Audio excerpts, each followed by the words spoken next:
another word, and one of the things I realized as I was putting this together that I failed to do when we started this was to talk about the background impetus for this and why this is so important. I made some assertions at different times, but I said, I need to give people some additional information. So that's what in the introduction we have.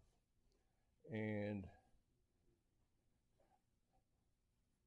I'm giving you some quotes from various sources that I have studied and putting this material together, which I hope you'll be able to use. And that's why it's printed on 3-ring notebook paper, 3-hole paper. You should have, somehow you got 2. Huh, that's strange. Here you go, Jerry. Yeah, you don't need to have,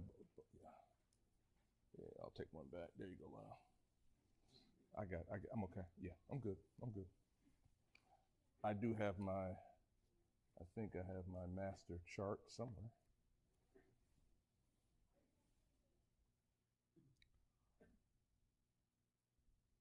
So let's take a look at, so you're good now, Jerry? You got a chart? Yep. Okay, so there you go. So everybody should have 2 sheets, front and back. Says Word Study, Verily, King James Version, and then another sheet that is a chart, Genesis 42, verse 21, and it's a chart with 6 translations of verse number 21. So that's what we all have. All right. 2 papers. One is front and back, and then the chart is singular. The first sheet is already hole punched, so you can, and I apologize, I was rushing, and I printed the chart and didn't put it on the hole punch paper, so I apologize about that. All right.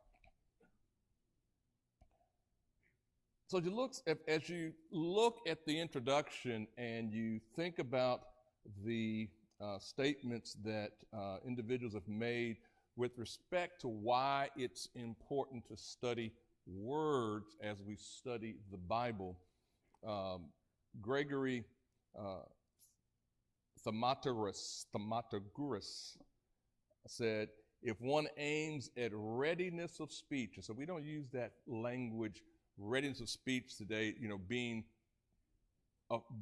fluent in your speech and beauty of discourse, how we communicate, he will get at them by no other discipline than the study of words and their constant practice.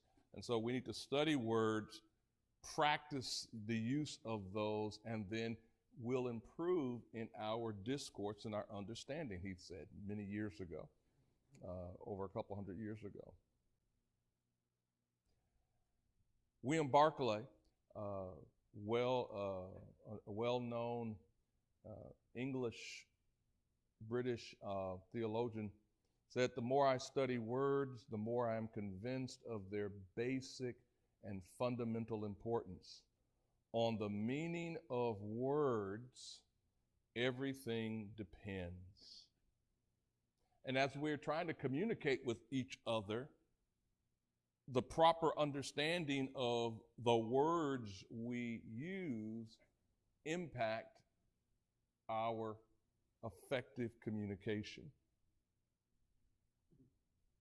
A lengthy, long quote, the late Brother Wayne Jackson in his if you're able to get a hold of this book, it's a good little book to have. His Bible words and theological terms made easy. I don't know if it's still in print, but if you're able to find it, someone gives you a copy, or if you have a copy, don't let it go. The study of Bible words is one of the most exciting adventures in which one can engage. Words may be investigated from a variety of vantage points. The etymology of a word, that is, its original stem, along with prefixes and suffixes that may be appended, may be revealing. A term's special use, such as its relationship to other words within a phrase or a sentence, can be crucial to the correct interpretation of a passage. Is a particular word a verb, a noun, an adjective, a preposition, etc.? Now, those are fundamental questions that we should always ask ourselves as we're at home and as we're sitting down and as we're studying. And so when we've talked about this before, and one of the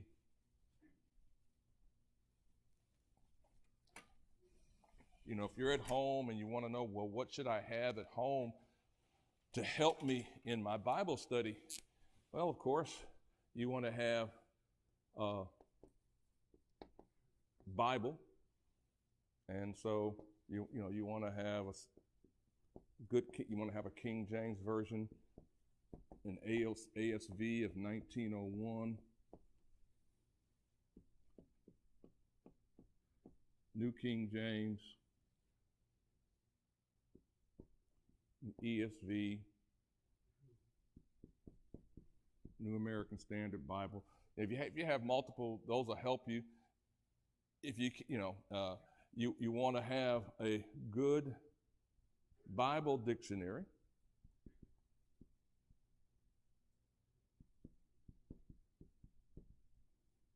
There's a difference between what I'm going to write here and a good English. Yeah, I hear that too. Dictionary. So the Bible dictionary is Bible words. The English dictionary, of course, is the English language. If we were in Germany and I was speaking German, I'd say have a good German dictionary. But in Douglas' Sprech? Oh, okay. I don't know what you just said, but I asked if you speak German and you said a little. Oh, okay. Show off. Yes, someone said it back there. Concordance.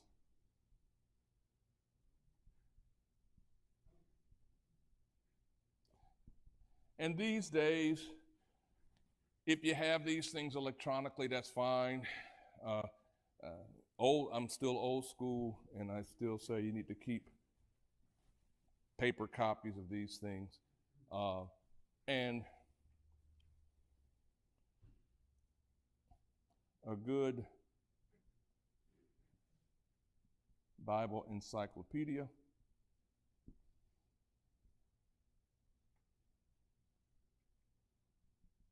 And a good Bible atlas or map book. And later on, we'll talk about what I mean by good and give you some recommendations. But so those things, those tools are there, which gets into what he's talking about.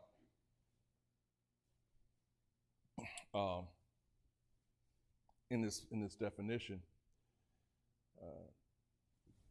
So if you have a good Bible dictionary is going to take a Bible word and give you some background that you might not find in an English dictionary. If I give you, for instance, I'll give you a little heads up. Lord willing, if you listen to the program on the radio program on Sunday, we've been talking about God's plan of salvation, looking at each aspect: faith, repentance, confession. This week I start a number of lessons on baptism, and in looking at baptism, one of the things that I do is look at the definition of the word, too many people take baptism and they look in an English dictionary and they look up the word baptism in an English dictionary. Say, oh, here's what it means. And it could mean pour, whatever you want it to mean in essence. So the English term has taken on all kinds of meaning when the biblical term has never meant what the English term in, you can look at whatever English dictionary you want, Merriam-Webster's, doesn't matter, Oxford English Dictionary. The English definition is not the biblical definition. And so the same thing we'll look at here. So Brother Jackson goes on and says the term's grammatical information can help to illuminate, for example, is the verb active or passive in its voice? Does it suggest a question or statement by its mood? Is it past, present, or future form in terms of its time or its time element? And so it's important to note those things. And you can say, well, I hated grammar when I was in school, and why we got to go back to studying grammar. We're communicating, so you need to, the broader our understanding of those basic things are, then the better it will help us with understanding some key words. Because he then says, these are vital aspects the serious student must explore. Of special importance in studying Bible words is the context in which a term is found. And I should have put here, emphasis is mine. Context is everything.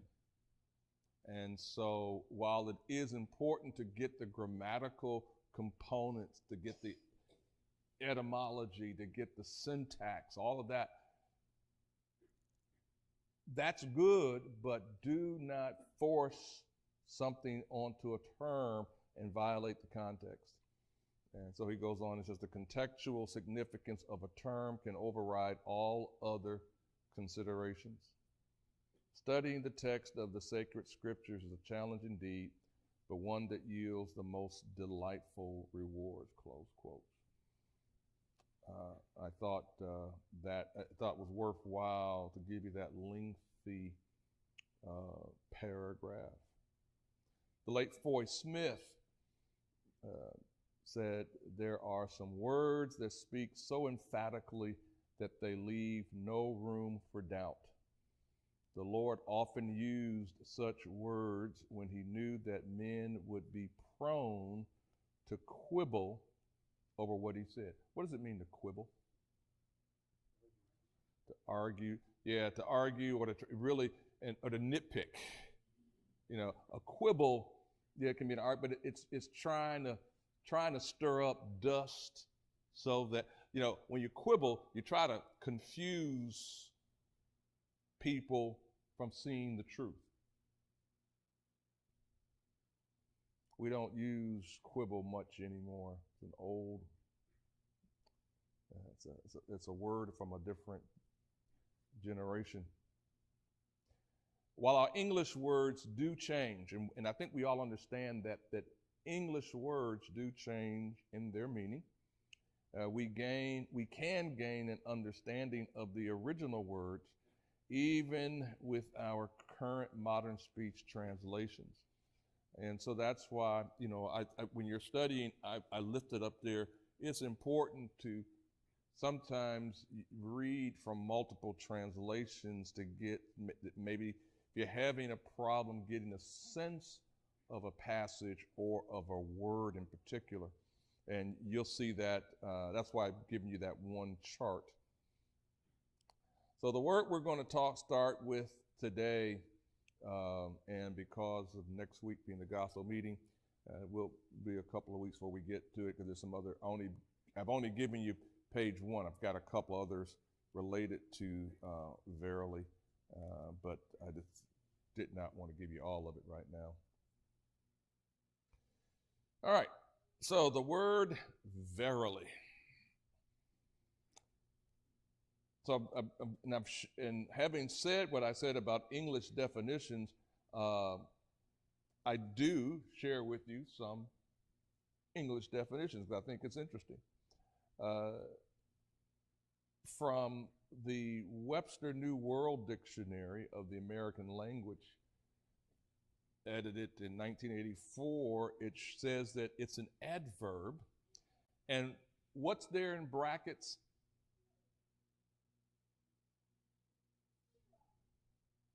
I'm under Roman numeral 2A definition, 2A1. So adverb and then archaic.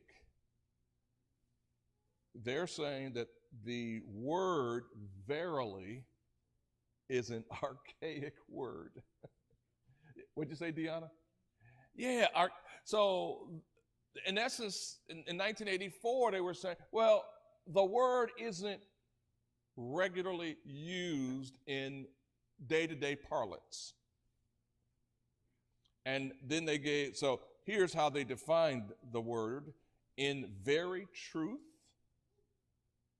or truly. The Oxford American Dictionary, number 2, said old use. And they defined it in truth. All right. Literally, in very truth, beyond question, certainly, truly, confidently. From those are the expanded definitions of the Greek term. And Vine's, W.E. Vine, in his expository dictionary of New Testament words, says, from the Greek term alethos, truly, related to truth. So it comes from the root word that is translated verily, comes from a root term which means truth. In 1 John 2:5,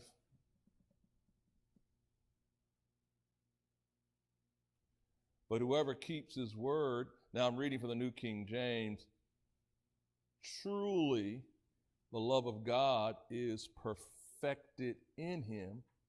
By this we know that we are in him.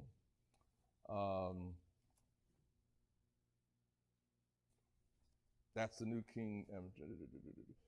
The King James says, but whoso keepeth his word, in him verily is the love of God perfected. Hereby know we that we are in him. It's 1 John 2:5.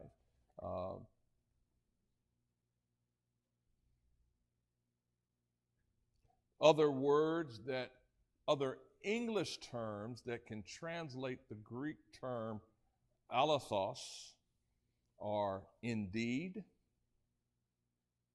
surely, or truly. So I give you that so that we don't get bent out of shape, especially as you look at, say you're only using King James and New King James translation. So, and you have a Strong's exhaustive concordance for the King James. In your Strong's exhaustive concordance, you're going to look up the word verily. You'll find the passages that Strong's lists for your copy of God's word. But as you open up your New King James, you won't see the word verily. You're going to see in most passages the word truly. You might find it translated indeed, but most of the passages are going to translate alethos with the word truly, because that is It's what the New King James is what's called a modern speech translation, because we don't use verily in today's language. We use truly, and truly is indeed a legitimate word, English word, to translate allophos. Jerry? Sometimes it depends on what section of the country you're in at the time. Now, if I asked you for a six-pack of pop, you would know what I want. Absolutely. Now, when I went to Chicago in 1957, 58, I went to a small store and asked for some orange pop. What? Yeah. What are you talking about? Yeah. So Jerry said there are things that are called, and he didn't use this term, but there are things that are called colloquialisms. And in America, depending on which part of the country he gave, this is a perfect illustration about time and about geography. So he came from Ohio, went to Illinois, and in Ohio he knew what a six-pack of pop is. Went to Chicago and asked for a six-pack of pop, and they looked at him like, are you crazy? Right. If someone would ask, would say, and it depends on what time, and again, this timing, I want a soda. Now, depending on where you live, a soda can mean a whole lot of things. So, Diane, because you're a native Daytonian, right? So, if I were to ask you to give me a soda, what would you give me? Or what would you say to me? What kind? All right. And I said, okay, knee high.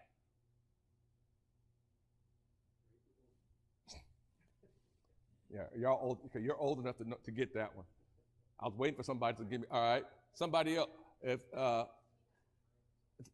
yeah, but okay. Sister Marie, if I asked you for a soda, what would you understand me to be asking for?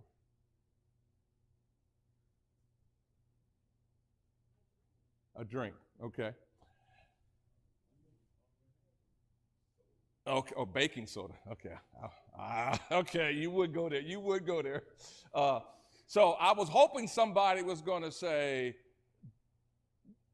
what flavor ice cream? See, so from Buffalo, right. So, but from Buffalo, when I grew up, a soda was something that came with ice cream. Now, a pop was any kind of carbonated beverage in a bottle. And if you said soda pop, it differentiated it from the soda fountain, where you got the ice cream inside of a root beer, and that was a root beer float. So why do you think they call them soda fountains? Why do you think they call them soda fountains inside? So so when y'all went to the arcade, y'all didn't go to y'all never went to a soda fountain? Soda fountain, F-O fountain, a soda fountain. What? Y'all didn't go to a soda fountain and they?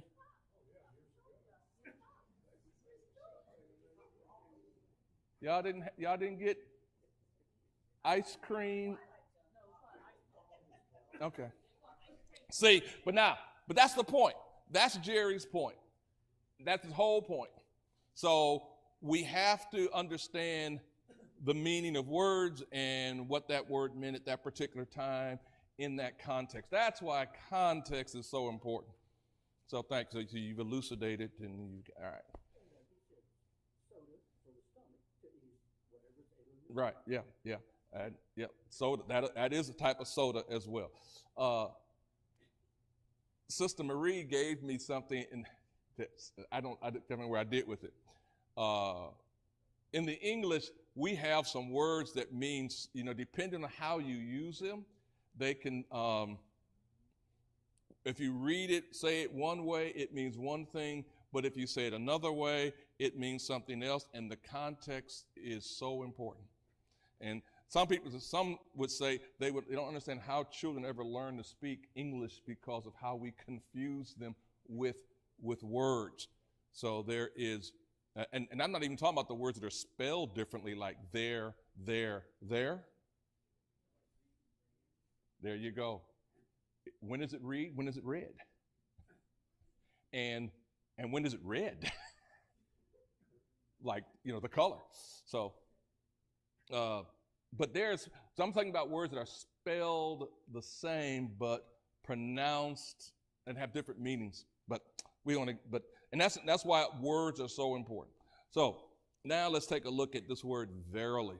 And as Brother Smith said, the God used this word, and it's still, whether it's translated verily or truly or indeed, the impetus is still the same. And we're going to look at the context, both in Old and New Testaments, about this word and see how important it is. So let's go back to the Old Testament, open up our Old Testaments. And now the word, you have your chart there, Genesis 42, 21. And you have 6 translations of it side by side, and you can see. Let me have that one of those sheets. I gave you my sheet. Yeah, thank you. All right, thank you, sir. So you have King James, from left to right, King James, American Standard of 1901, English Standard Version, International Standard Version, English Revised Version, and the New King James. So giving you the 6 translations of that verse. And so, King James and says, and they said to one another, we are verily guilty. That's the word we're thinking about. We are verily guilty. You'll note across at the ESV, in truth, we are guilty concerning our brother. The ISV did more interpreting as opposed to translating, because they tried to translate, or they tried to provide the meaning by not even using the word. We're all guilty because of what we did to our brother, and that's part of my problem with the ISV. Doesn't translate. We don't leave the interpretation to the reader. The ERV does the same thing. We are being, they said to each other, we are being punished for the bad thing we did to our younger brother. So you start asking yourself the question, where is alathos, or the Hebrew word, Hebrew counterpart to that word that's there.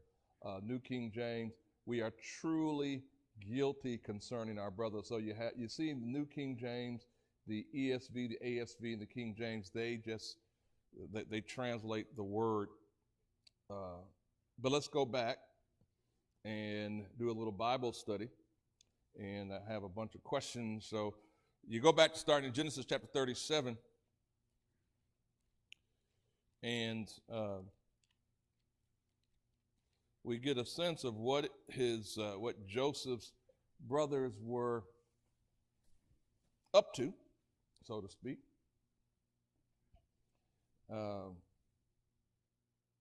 And how they sought to betray their own brother. And we're not going to look at everything that's there.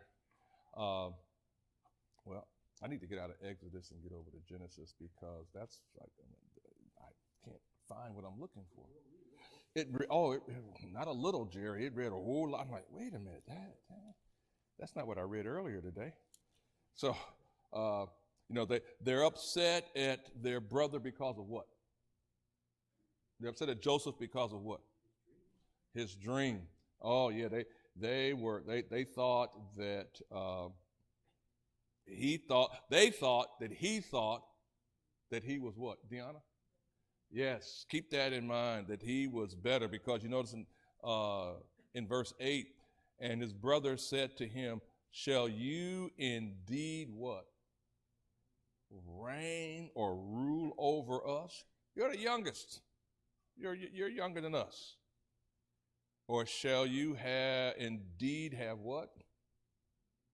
Dominion over us? And what did the last part of verse 8 say? They hated him even more for his dreams and for his words. So the problem was not really with Joseph. Problem was with them. Kind of like we were talking Sunday. Their problem was the A word. Who remembers from Sunday? Yes, loud attitude. Their problem was the attitude. Then, of course, top of page 2, their sin is made even worse in verses 16 and 17, or rather 14 and 16. Ooh, I'm sorry. Then he said to them, please go and see if it is well with your brothers and well with the flocks, and bring back word to me. So he sent him out of the valley of Hebron, and he went to Shechem. So he said, I am seeking my brothers. Please tell me where they are feeding their flock. So his father wants him to go and check on their brothers, and they are not at all excited about this. And look further down in that passage. Look at verse 24 of Genesis 37, and also in verse 26. They got upset at him, and they cast him into a pit, and the pit was empty, and there was no water in it. Is that any way to treat your brother? And then, of course, verse 26, Judah said to his brothers, what profit is there if we kill our brother and conceal his blood? So, what was Joseph? Here's a question I have for you. When you look at Genesis 37,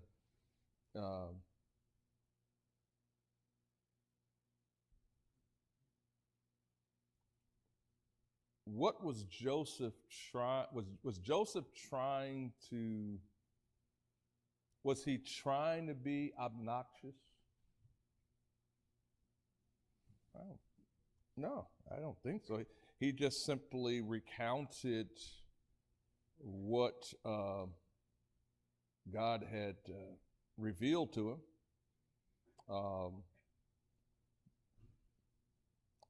and the issue becomes, and you already probably got a hint as to where I'm going with this, is that attitude, or that 4-letter word, envy. They had envy in their heart. And think back to how later on in Genesis 42:21, we are verily guilty concerning our brother. We are truly guilty concerning our brother. Because in Genesis 42, they think Joseph is what? They think he's dead. They're thinking we are responsible for his death. We brought grief onto our father, and we are indeed guilty. Because they were envious of him, of what he had told them. But it's not the only place.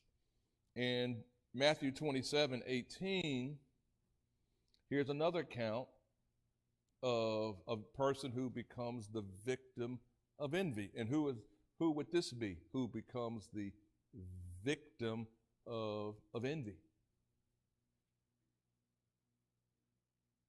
Yes, Jesus. Jesus, like Joseph, and the question I ask you, so we got ready to say what I want to answer here. Was he, meaning Jesus, like Joseph, seeking the welfare of his brethren? Absolutely. Yeah. His father had sent Joseph to seek the welfare of his brethren, and they got full of envy and decided, well, we're going to get rid of this guy. Without that previous verse, this one wouldn't mean anything. That's correct. Without the previous verse. Never, and that is, so you're good. The people are absolutely paying attention. Thank you. Also for Joseph, if he had kept his mouth shut, who knows what would have happened. And the ultimate component, how would God have prepared? God was working, so we know the end of the story now, and remember Joseph later on, Joseph says, God meant this for all of our good. So the providential God working for their survival, not only their physical survival, but for the bringing forth the fulfillment of the promise that was made to Abraham, promise that was made to Isaac, the fulfillment of that promise in Genesis 12:22 is necessary for them to get into Egypt and to come out of Egypt.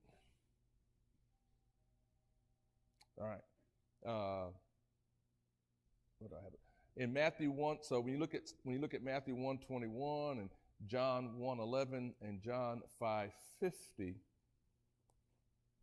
in each one of these passages we learn some important components about, and this is why you'll see why I'm having you to take a look at these. And she will bring forth a son, and you shall call his name Jesus, for he will save his people from their sins. As Jesus comes and John sees him,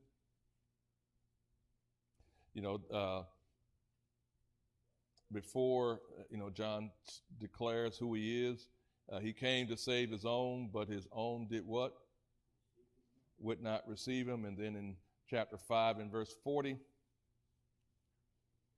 so he's coming to save his people, but his people would not receive him. But you are not willing to come to me that you may have life. The Jews who Jesus came, he was a Jew, came to the Jews first, and in his trial, we learned that it was for envy that his own people said, give us Barabbas, but Jesus you crucify. Someone has said that envy is like a worm that seeks only the fairest fruit, or like a wolf that seeks out the fattest lamb. Yeah. If it's already rotten, it won't go after it. But if it's, that's what envy would. So Joseph was God's choice to, God didn't choose one of the other brothers, but he chose Joseph. They didn't like that for whatever reason. So, Jesus was the one that was chosen, and from other passages we learn he had nothing that desired people to look upon him. Isaiah 53. He was comely, did not stand out like Saul, who was ruddy, who was tall, just evidently was a great specimen of a man according to the Old Testament. Jesus didn't meet those physical qualities. Do not be surprised then when you are the object of someone's envy. If you're striving to be godly, don't be surprised if you become the focus of envy. And keep this in mind with envy. Envy is a little different than jealousy. They're related,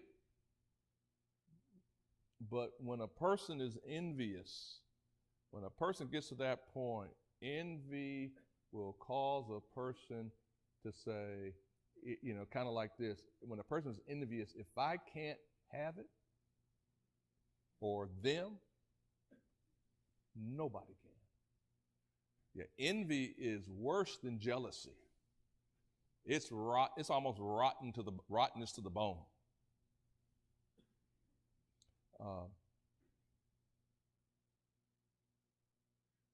Socrates, the Greek philosopher, said, envy is the daughter of pride, the author of murder, and the tormentor of virtue, the filthy slime of the soul, a venom, a poison.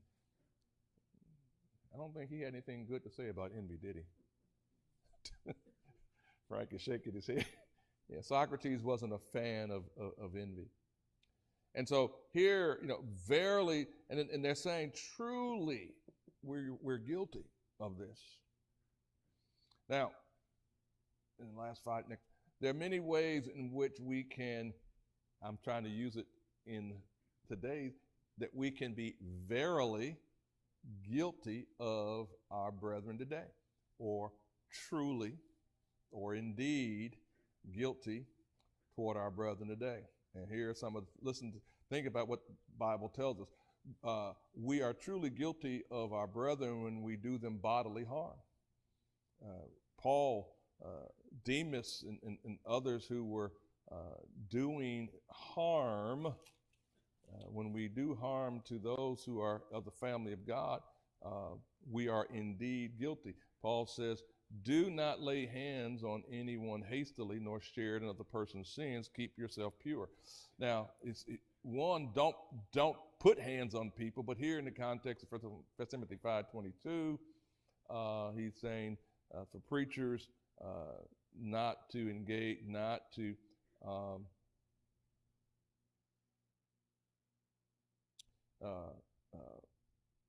in the context of those elders who sin, he says, look,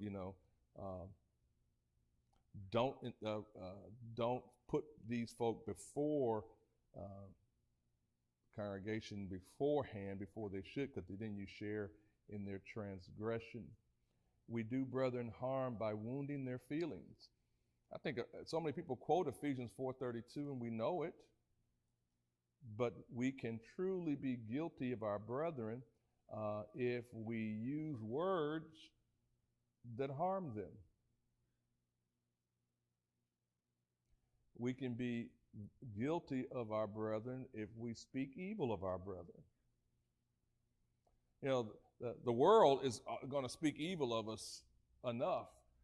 We should be trying to encourage one another. Paul says to speak evil of no one, but to be peaceable, gentle, showing all humility to all men. Let's not forsake our brethren when they are in trouble. Proverbs 17:17. If we turn our back on our brethren when they are in need, we're guilty of, in this sense, of our brethren.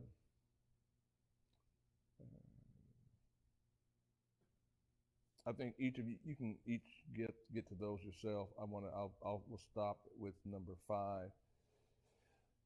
What was Joseph's attitude when his brothers finally repented in Genesis 45, verses 4 and 5? What was Joseph's attitude? He was ready to forgive. And remember, you go back and look at what he says in those 2 verses. He's rejoicing, he's being happy, because he understood. He had an opportunity now to see the bigger picture, and he said, And Joseph said to his brothers, please come near to me. And they came near, and he said, I am Joseph, your brother, whom you sold into Egypt. But now do not therefore be grieved, nor angry with yourselves, because you sold me here, for God sent me before you to preserve life. So he said, I'm not hating you. I'm not going to go with the eye for an eye disposition. Franklin said, doing an injury puts you below your enemy. Revenging one makes you but even with him. Forgiving him sets you above him.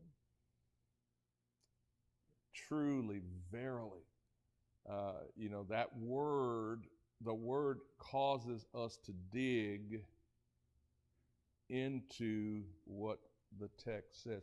And as we get further into these, the next one in the Old Testament, then we'll see Jesus using the word, especially in the gospel account where Jesus loves to say, verily, verily, I say unto you.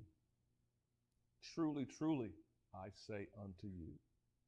And so he adds double emphasis when our Lord uses the term and we get to those passages. Any questions or comments? Right? Usually, I just hear Jesus. The Bible's inspired. Mm-hmm. But it's usually like, him saying it. I can't remember any of the passages. And that's why we will look. I will tell you, let me see here, before we get to our next. I will tell you, the word appears in the King James translation, it's in 113 verses, from Genesis through 1 John.